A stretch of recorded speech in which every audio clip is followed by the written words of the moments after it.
મકાનમાં gas cylinder blast થયો હોવાનો બનાવ હાલ સામે આવ્યો છે। દ્વારકાથી હાલ આ મહત્વપૂર્ણ સમાચાર સામે આવ્યા છે, જ્યાં દ્વારકાના ખંભાળિયાના શક્તિનગર વિસ્તારમાં આ પ્રકારે ગેસ સિલિન્ડર બ્લાસ્ટ થઈ ગયો હતો। વિસ્ફોટ થતા રસોડાની દિવાલ તૂટી ગઈ હતી।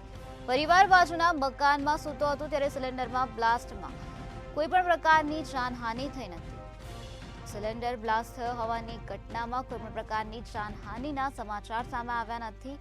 જ્યારે વિસ્ફોટ થયો ત્યારે પરિવાર બાજુના મકાનમાં સૂતો હતો। વિસ્ફોટ થતા રસોડાની દિવાલ તૂટી ગઈ હતી। દ્વારકાના જામખંભાળિયાના શક્તિનગર વિસ્તારમાં આ પ્રકારે બનાવ બન્યો હતો, જ્યાં મકાનમાં ગેસ સિલિન્ડર બ્લાસ્ટ થઈ ગયો હતો।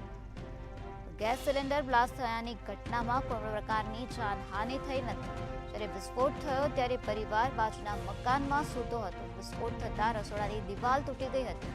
ખંભાળિયાના શક્તિનગર વિસ્તારનો આ બનાવ છે, જ્યાં ગેસ સિલિન્ડર બ્લાસ્ટ થઈ ગયો।